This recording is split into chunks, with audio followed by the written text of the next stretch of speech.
जय श्री कृष्ण, जय गुरुदेव। सबको नए साल की खूब खूब शुभकामनाएं और हार्दिक बधाई। आइए हम हीरो मोटो को, उसमें एक बात मुझे शेयर करने की इच्छा हो गई, बट ऑब्वियस है शिक्षा फॉर द मार्केट के सिवा हम बात ही नहीं करते हैं। तो हीरो मोटो को वीकली टाइम फ्रेम 9 अगस्त जेजीडी इन एफसी लो एफसी में गया ही नहीं 4310, तो ये 4283 का जेजीडी पेंडिंग है। लेकिन अभी हमको ऐसा बोलना पड़ेगा पेंडिंग था, क्योंकि हमने कई बार देखा है, कई बार माने कई बार,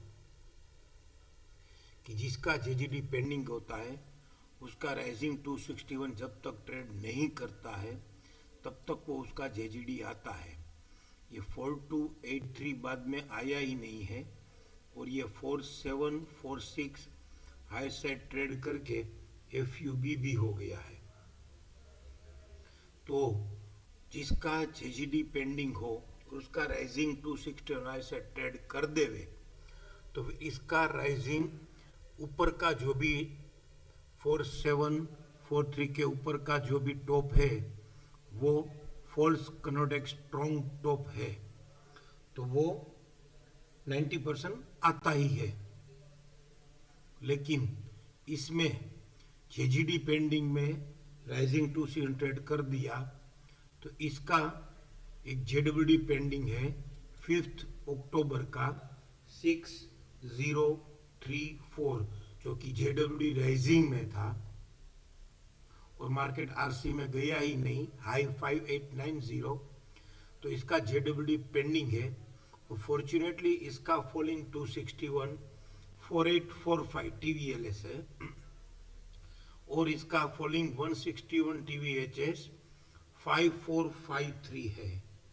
जैसे सर एफयूबी में सर बोले तो शिक्षा फॉर द मार्केट के फाउंडर और हमारे पूज्य गुरुदेव ने हमको जैसे एफयूबी में अभी ये समझाया है कि ये एफयूबी सपोर्ट और ये एफयूबी रेजिस्टेंस कुछ लिखते हैं, एफयूबी रेजिस्टेंस जो विद इन राइजिंग 216 एफसी 216 आता है तो लिखते हैं, वैसे ही ये with in falling 261 TV HS के ऊपर ट्रेड करना चालू कर दिया और वो सपोर्ट देना एफयूबी भी हो गया और उसका सपोर्ट भी मिल गया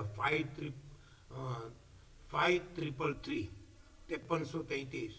तो अब इसकी जेडब्ल्यूडी की जर्नी जो पेंडिंग है वो आने चालू हो जाएगी और ये 6035 से 6115 और 6246 आने की उम्मीद अब बढ़ जाएगी।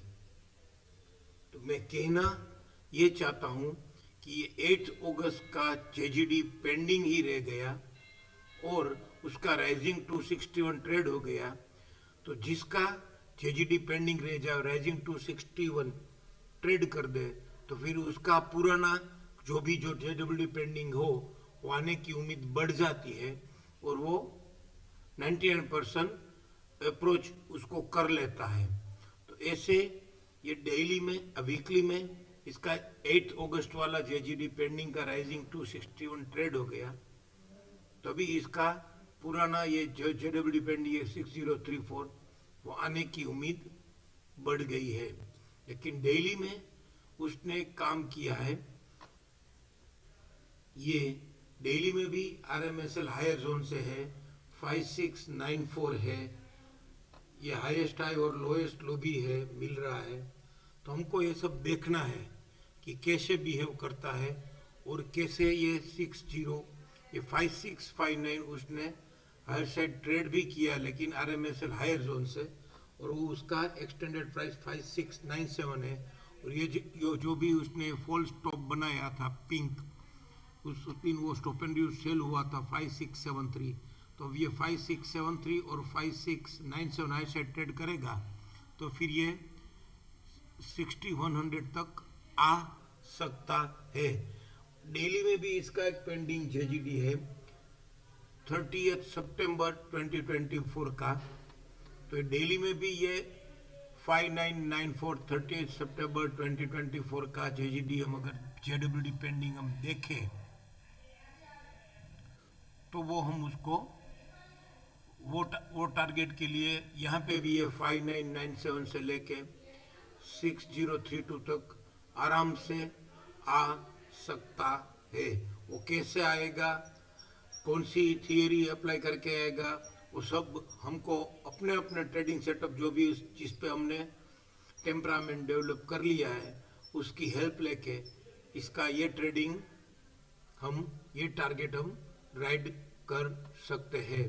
मंथली में भी उसने एक थोड़ा डिफरेंट सिनेरियो जनरेट किया है कि ये आईसीआरसी खुल के एक्टिव रेशंस करके किस वैल्यू को किस किए बिना अपर बैंड ट्रेड कर दिया तो stop and use to buy हो गया है। तो मंथली में भी ये 5793 एक बार ट्रेड कर दे वे stop and use to buy हो के नेक्स्ट लेवल। तो मंथली का राइजिंग 100 भी 5934 ही है और उसका मंथली टारगेट भी 6068 ही है क्योंकि उसका राइजिंग 127 है। तो ऐसे ये मंथली में भी हमको समझा रहा है कि 5793 ऐसे ट्रेड करेगा तो 6000 से 6100 तक आ सकता है जो कि वीकली का जेडब्ल्यूडी पेंडिंग है और डेली का भी पेंडिंग जेडब्ल्यूडी है। मेन बात आज की ये है कि वीकली का जेजीडी पेंडिंग रह के और उसका राइजिंग टू 600 कर दिया तो उसका पुराना कोई भी पेंडिंग जेडब्ल्यूडी है वो इजीली अप्रोच कर देता है। Thank you. जय श्री कृष्ण, जय गुरुदेव।